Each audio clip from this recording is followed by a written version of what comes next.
잘 생기는 조건은 선천적인 경우인데 이런 경우는 젊은 분인데도 피부가 얇고 눈꺼풀에 지방도 별로 없고 그러니까 매몰법으로 수술을 한 건데 이 밑에 있는 선이 실제 수술한 선이고 그 위로 주름이 잡히는 거죠. 아무래도 이제 매몰법이 절개보다는 좀 풀어질 가능성이 높으니까 풀어지면서 겹주름이 나타날 가능성이 좀 더 높다고 볼 수 있죠.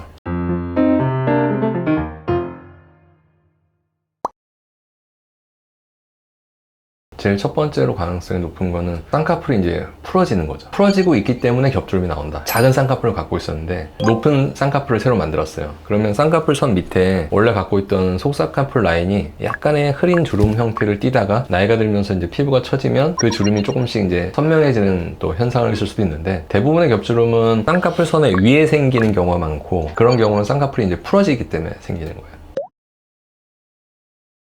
잘 생기는 조건은 선천적인 경우인데 이런 경우는 젊은 분인데도 피부가 얇고 눈꺼풀에 지방도 별로 없고 그러니까 눈을 뜨면 이렇게 많이 선이 얇게 겹쳐지는 거죠. 이런 경우는 그냥 젊은 분이고 피부가 아주 많이 처지는 건 아니니까 매몰법으로 수술을 한 건데, 얇고 지방이 없어서 겹주름이 좀 생기는 상태니까 매몰법으로 선명한 주름 하나를 만들어주면 그냥 겹주름이 자연스럽게 사라지는 거예요. 이런 경우도 비슷해요. 그냥 선천적인 거예요. 이분은 아까 분보다는 좀 연령대가 높은 분인데 적당한 높이에다가 이렇게 수술을 해주면 겹주름이 그냥 하나로 합쳐지는 그런 현상이 생기는 거죠.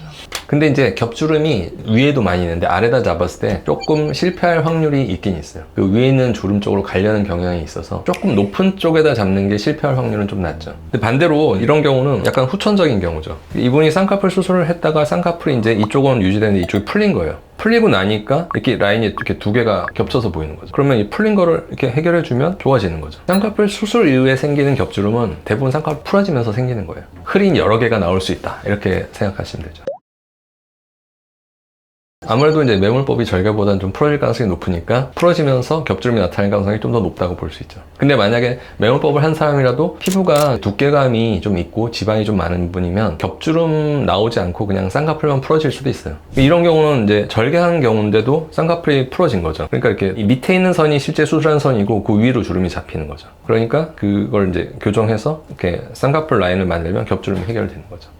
이마거상을 추천받았다고 하시더라고요. 아마 그거를 말한 취지는 이런 것 같긴 해요. 쌍꺼풀 위에 겹주름이 있는 거는 결국은 피부가 처져서 생긴 쌍꺼풀 위에 겹주름이니까 이걸 당김으로써 여기 주름을 이렇게 펼쳐서 없앤다, 약간 이런 개념이긴 한 것 같아요. 근데 눈꺼풀에 지방이 적을 때 겹주름이 생길 가능성이 높은데, 이마거상에서 눈썹이 올라가게 되면 여기가 지방이 더 적어지는 효과를 가질 수도 있거든요. 모든 ገብ주름을 이마거상으로 해결할 수 있는 건 절대 아니고 쌍꺼풀 자체에 문제가 있는지부터 먼저 살펴봐야 될 것 같아요. 피부의 처짐과 연관이 있을 때는 조금 절개법 쪽 방법이 좀 더 효과적이다라고 봐야 될 것 같아요. 근데 일반적으로 이제 겹주름이 선천적으로 없던 사람도 좀 나이가 들면서 피부가 좀 더 처지면서 좀 더 얇아질 때 생길 수가 있거든요. 대부분은 좀 일시적이죠. 그거는 내가 쌍꺼풀을 갖고 있는데 그 위에 꽤 선명한 선이 생긴다면 뭔가 좀 해결책이 필요한 상태다라고 봐야 될 것 같아요.